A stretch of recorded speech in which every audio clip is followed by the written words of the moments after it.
Hi, I'm Jim Gordon. And I'm Lita Leapins. And welcome to another edition of Our City Tonight. Well, we're sitting here at Hydra Restaurant in the Cabana Lounge, and we've got quite an interesting show coming up. We do the second new episode of 2026, Lita. Yes, it is. Happy New Year, Jim. Thank you, belated as it is, but let's get right to Our City Tonight.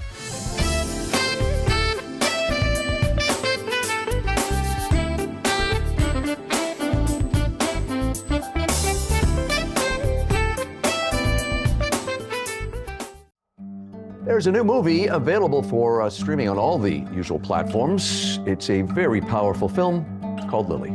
Sometimes in life you hit a turning point. Oh, Lily! You gotta be more careful, girl. And that was it for me. How long have you worked there? Just shy of 20 years. And joining us now is the co-writer, producer, and director. It is a great pleasure to welcome from Los Angeles, Rachel Feldman. Rachel, welcome to Our City Tonight. Thank you so much. It's such a pleasure to be here with you. Thank you. Yeah, you're quite welcome. A pleasure to have you as well. First off, congratulations on this film. I said this a number of times over the last few years. There's always movies each year that you want to say deserve, almost demand people see. And I really think this is one of those movies. People need to know the history and the acts and courage of people that came before them. Give our viewers a little background on this extraordinary woman, Lily Ledbetter. Well, Lily was a self-described Alabama grandma who worked at the Goodyear Tire Factory in Gadsden, Alabama. She got the job at the age of 40 because she wanted to have the best paycheck in her county. And she had grown up in poverty. It was really important to her that she raise her family in the middle class. And so she took this job in this toxic environment. It was a tire factory, and also a socially toxic environment because of the sexual harassment. She was the only woman who worked on the floor, and she worked her butt off for 20 years with the men treating her absolutely terribly just because she wanted that paycheck. And so when she found out nearing retirement 20 years later that she had been paid nearly half as much as all the other men in the factory, something inside of her just cracked, because she'd been putting up with all of this just for the paycheck. And then to find out that they were cheating her just enlivened something in her about her own sense of justice that took her to the EEOC and then took her to a court. And she had a wonderful, wonderful lawyer, John Goldfarb, who's a character in the movie, who took her all the way through. And she fought bureaucrats and bullies and Congress and corporations. And when she could no longer win for herself, she became an advocate and an activist for others. And she single-handedly changed the law, the very first piece of legislation that President Obama signed when he became president in 2009. Yeah, I must say, this is the story of an extraordinary woman performed by an extraordinary woman herself. How vital was it to get someone, we love this woman, Patricia Clarkson, who I've never seen her deliver a bad performance, and in this movie, Lily is her. Yes, yes. Well, Patty comes from a political family. Her mother, Jackie Clarkson, had been working in the city of New Orleans for most of her career, and Patty is the youngest of 5 girls, all of whom have careers. So Patty knew who Lily Ledbetter was. She knew why her story was important. And I was the luckiest filmmaker in the world for her to say yes to me and to my project. I'm not a famous director. I've been working in television all my career. This is my first feature film. And, you know, there's a preconception for a lot of movie stars that television directors are not great directors. And she is not that kind of a person. She really trusts her instincts. She trusts her gut. She loved the script. She knew that Lily's story was compelling. She and I clicked, and she said yes. And she, as you said, she really embodied Lily. She really brought her to life. And I have both of these women in my life. I mean, unfortunately, Lily has since passed, but, you know, Lily was a very dear friend of mine, and Patricia is a very dear friend of mine. And they're very separate people, obviously, but I really feel like Patty brought her home. Patty brought Lily to life. We should talk about some of the the work that you do in this category. You have been a fighter for gender equality in the very male-dominated still film and television industry. You were also part of your other group, Activists for Women Behind the Camera, who can be seen in Gina Davis's very important movie, This Changes Everything. So you really are in that area and obviously could really relate to what Lily went through. Absolutely. I mean, I saw Lily on television watching the DNC, like most people did, the Democratic National Convention in 2008. I was sitting on the couch with my husband. I did not know who Lily Ledbetter was at the time. I'm kind of embarrassed to say at this moment. And she came out on stage and delivered this speech with such grace and dignity and power about gender equity, about fair pay, about women's rights, you know, to an audience of arguably millions of people. And this was 2008, so this is before Time's Up, before Me Too. This is at a time in Hollywood when people were still saying, really, women don't work as much as men, even though there were statistics to prove it. And so here is this woman talking about it. Of course, it related to her field, which was she was a factory worker. And here's the situation where I'm a Hollywood film director. She's an Alabama tire factory, and we have the same issue. And so does every other woman in the world who works. And so I was really touched by her. And I said to my husband, there's a story here. There's a movie here. There's an Erin Brockovich, Norma Ray. There's, we love these kinds of social justice movies that are really about people and families and filled with heart. And that was the story I went after. I wasn't really as interested in making a movie about fair pay per se. I was interested in making a film about a remarkable woman, an ordinary woman who did an extraordinary thing. Hey, I got to wrap up on, before we let you go on, you talked earlier about coming up through the TV ranks. Again, old enough to remember some of these shows. You really have done a lot of great TV shows as a director. I cite Picket Fences, one of the great shows of the 90s. It's still a favorite, Doogie Howser, MD, The Commish, Dr. Quinn, Medicine Woman. Recently, The Rookie, Criminal Minds, Blue Bloods. Are you still continuing to do both? This is your first feature film, as you said, but can you do both? Are you interested in doing both? Absolutely. I love directing television. It's a very, very different job than directing a movie. When you direct a movie, you run the summer camp. You are, it's your camp. Right. And when you work in television, you're just one of the counselors. But That's a great analogy. We have the same thing on our show. I got people behind the camera that tell me what to do. So. Exactly. And I have to give a shout out to Vancouver because that's where we shot The Commish. And the greatest crews, the greatest people, the greatest food, had a wonderful, wonderful many, many years in Vancouver. So I haven't had the pleasure to shoot in Toronto, but I would like to. But yes, I don't have an agent at the moment because I've been working on one movie now for close to 4 years. And I haven't had time. You can't leave a movie. It's like you have a newborn baby. You can't leave it, right? So that's been a full-time job. But now my baby is walking and in nursery school, and it's on Netflix, and I can go take other jobs. So now I need to get an agent who represents directors in television so that I can get back to that. I think just show them your resume and this movie, I don't think you'll have any trouble getting an agent. That's for sure, Rachel. Thank you. You are quite welcome, and thank you for joining us. It has been an absolute pleasure. And again, congratulations on this movie. I'm not trying to be overly dramatic, but again, as I said off the top, movies like this deserve, and really it demands that people see this. This is history, see the people that led the way for the generations after. Rachel Feldman is the co-writer, producer, and director of a movie called Lily with Patricia Clarkson. See this, it's a heroic film, and it's streaming now on all the usual platforms. And for a longer version of this interview, you can check out the podcast version at ourcitytonightTV.com.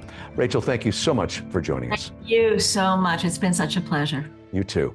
This segment was sponsored by the Richmond Sentinel, providing news, entertainment, and human interest stories in print and online. Well, it's that time again to check out the newest edition of Iconic Concierge magazine. You can find it online and in print. We do a great Our City Tonight column in there, kind of like the print edition of Our City Tonight. So let's get back to the show. Glorica Cortez, she's an artist and entrepreneur from Colombia. She's used all her passions and credentials to birth and nurture her business, Reflect and Create. This is a system, a program that implements different forms of art for mental fitness. She was born in Palmyra, Colombia, but forced to flee as a refugee at a young age, and she became very adaptable, but leaving her curiosity intact. We want to welcome Glorica to our city tonight. Thank you for having me. Oh, we're thrilled. When our friend mentioned you, and I went on and looked at all your credentials and what you're doing to help mental health, you're a shoo-in to talk about your business. So how did you get started? Well, for me, it's kind of a bit of it's been a path that kind of started with me wanting to study psychology. Like growing up, one of the things that I enjoyed the most was kind of helping people. And my friends were always, I was the person people would come to. I love listening to people, helping people. And my brother was the one that actually told me, hey, you should study psychology.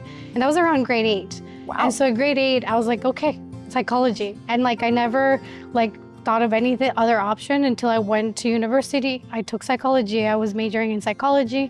And I switched my English minor to have 2 minors to do sociology as well, because I'm very fascinated with the science behind the brain. But then I learned sociology is the science behind the collective. And so that just kind of piqued my interest. And I did about 3 years in Alberta. And then after that, life kind of happened, and then I had to work to sustain myself and pay bills and all that stuff. Darn work, huh? We can't just pursue our dream. Exactly. So things always kind of make you take a different path that you don't really expect, but things kind of worked out in the end, because when I moved here, I ended up going back to school and I took a diploma in community support work, and I got certified as a mental health worker. Perfect. And after that, I kind of started thinking back into the therapy thing, and I was like, I've been doing art for a bit, as a hobby that really helped me in my personal life when I was struggling. In between all of that, I went through a lot of anxiety and some depression, and art was basically what healed me and what helped me stay kind of out of it. And so for me, art was so significant that I was like, you know what if I do art therapy? And so that was the route I was going to take. So I was going to, but didn't take kind of thing. And so after that, once I started taking courses for it, I took a very specific course that was called Healing with the Arts.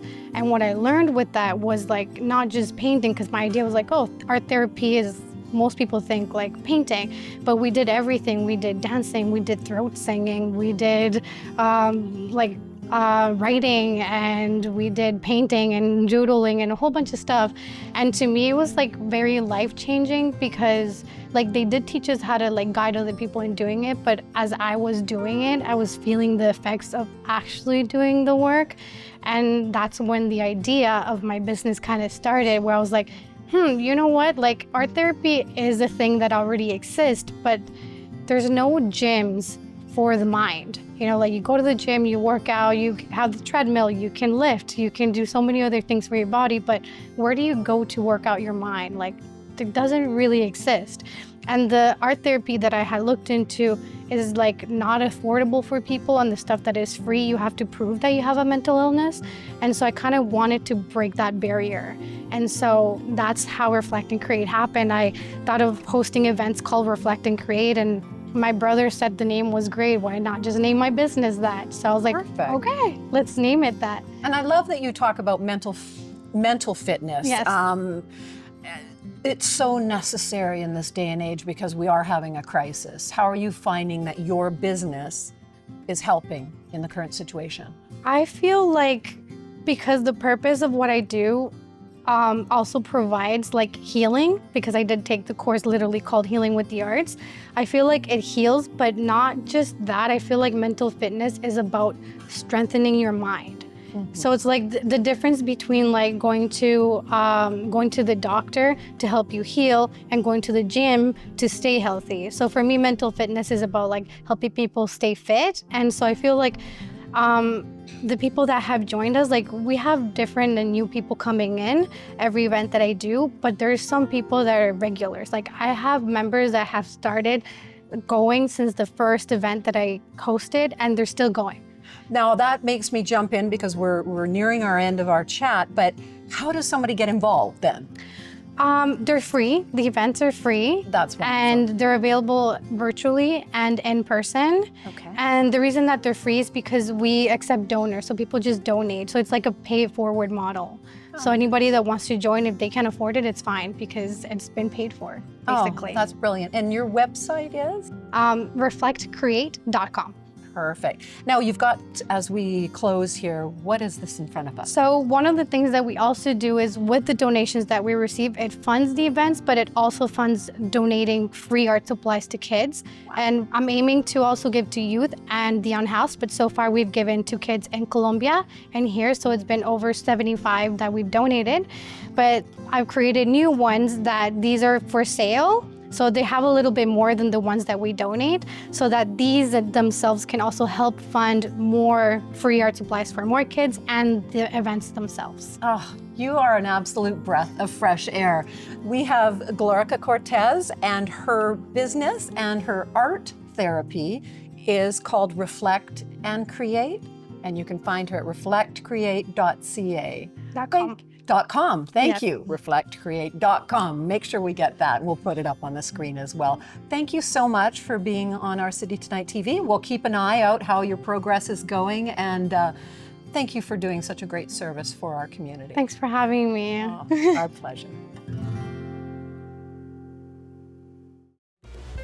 Hi, I hope you're enjoying the show. We just wanted to take a little break here and remind you to check out our website at ourcitytonighttv.com.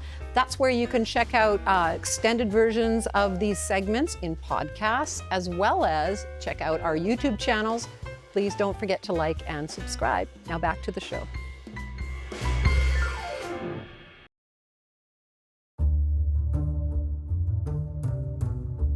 Well, back at one of our favorite places, Parker Rooftop. Here, we're in the lovely lounge. Come check this great place out. Open 7 days a week. Hey, it's her first time on our show, and we're very happy to have this woman on. She's a prominent criminal defense lawyer. She appears on a lot of shows when key issues need to be discussed. It's Kyla Lee. Welcome to the show for the first time. Thank you so much for having me. You are quite welcome. I talked to you the other day when we literally ran into each other at a restaurant. I said, I'd love to have you on to talk about issues that can be educational to our viewers. And you said, Jim, one of the first ones I'd like to talk about, we've just come through the busy holiday season. It's a new year, but basically you're going to tell our viewers steps to take without being belligerent or disrespectful, but what you can do when you are pulled over.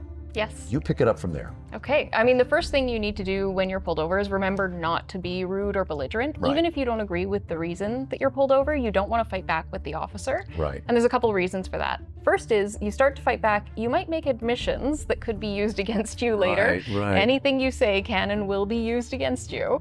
And the second reason is police are more likely to let you off with a warning if you are polite and cooperative. You should always have your driver's license and insurance documents ready and in hand. So as soon as you pull over, get those out before the officer reaches your window so you can hand them to the officer right away. And what does it mean? Like you see the movies and the TV shows all the time where you get pulled over and someone says, I'm refusing to say anything. Is that not really the way to go? That is the way to go, oh, it is the way, subject to some exceptions. Okay, in right. BC, you are required to say some things under the law. So you have to state your name, you have to state your address, and the name and address of the registered owner of the vehicle. But beyond that, don't say anything. You can be cooperative while being silent. And so things like, please step out of the car, all that stuff, you are expected to cooperate. Yes. Until a point where you don't feel comfortable, or?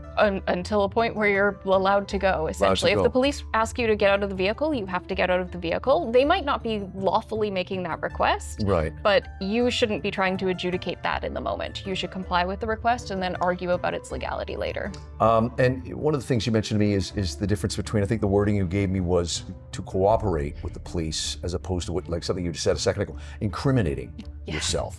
Yes, Walk us through that. There's a big difference between cooperating, which is complying with your legal obligations and following the directions of an officer, and volunteering information against yourself. So if you're asked to do a breathalyzer, you have to do it. If you're asked to exit the vehicle, you have to do it. If you're asked to state your name and address, you have to do it. But if they ask you, do you know how fast you were going? Do you know why I pulled you over? Right. Where are you coming from? Those things are incriminating questions, and you don't want to answer those. And you just mentioned about being pulled over. When can you be pulled over? I mean, I feel we're not by any means condoning drinking and driving. I know a friend of mine got pulled over not long ago, not a drop in him, sober as a judge, but he had that thing like, what, why?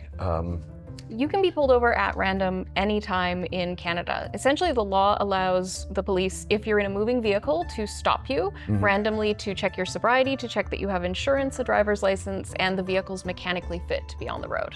And is it often, I don't know, I don't have the stats, maybe you would know this, but how often is it somebody being pulled over and it's for a legitimate reason, but then they don't know they're being pulled over because a light is out or something's dangling that you don't know about? Oh, that happened to me recently. Did it really? Yeah. Yeah, I completely missed a sign. I turned contrary to a sign and I got pulled over and I had no idea until the officer walked up and told me why I was stopped. Interesting. And is that an automatic ticket or most of the time a warning? I mean, I got a warning. Okay, no, that's fair enough, yeah. But I could have got a ticket for sure.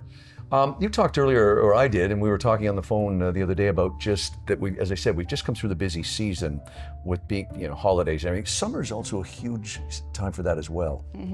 Yeah, there's two sort of big counterattack seasons where there's extra funding given to police to set up roadblocks and investigate sobriety.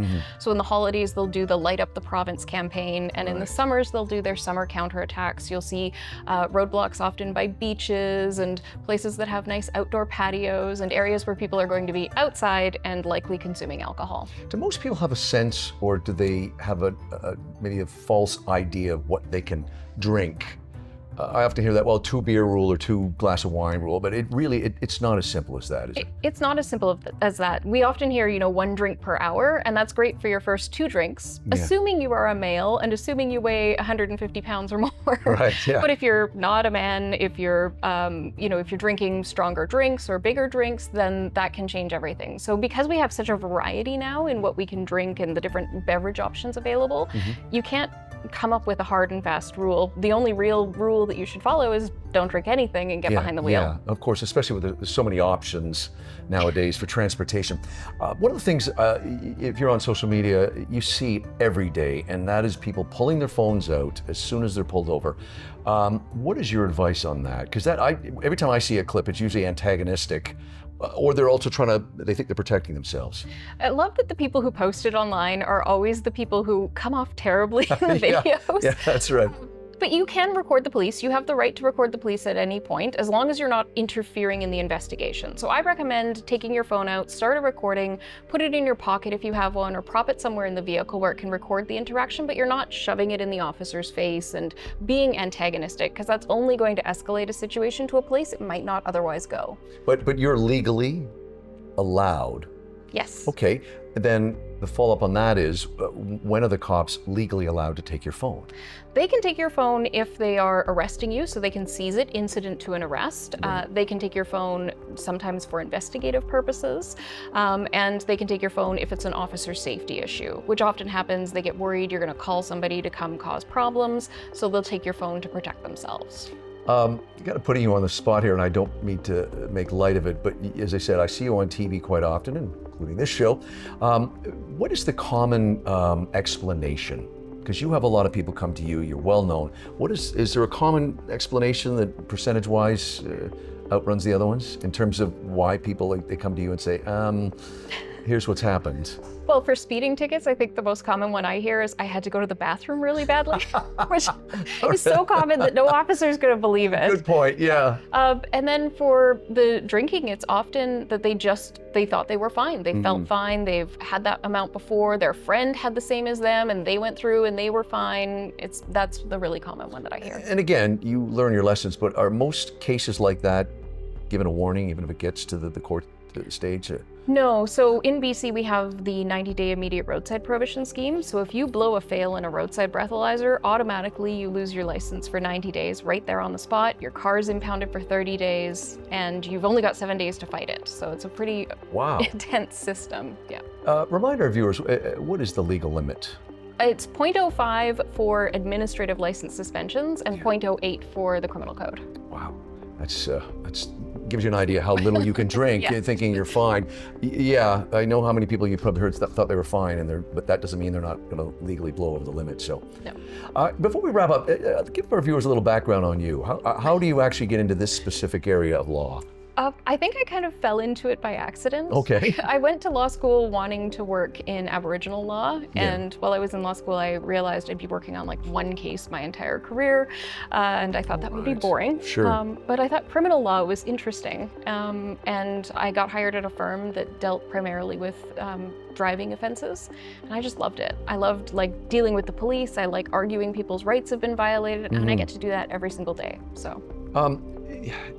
You're a young person. You probably have a sense of the history of this part of criminal law. Are things better or worse now for drivers? Worse. Yeah? Yes. There were significant amendments made to the criminal code in December 2018 that took away a lot of rights for people who are challenging impaired driving allegations. And then we have our administrative license suspension program in BC that also, is guilty until you prove yourself innocent, which can be very hard to do. Wow. Where can people find out more about you? They can find me on TikTok, or they can check out my website, kylalee.ca. Excellent. Hey, it's the first, I hope, of many appearances this year to educate our viewers on a wide array of topics. It is your first appearance. Thanks for joining us, Kyla, on Our City Tonight.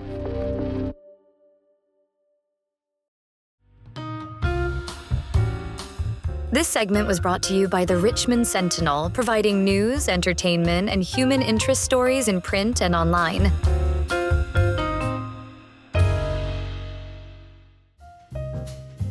Closed captioning and other promotional considerations provided by Hamilton High Street Senior Residence, Richmond's newest senior living community.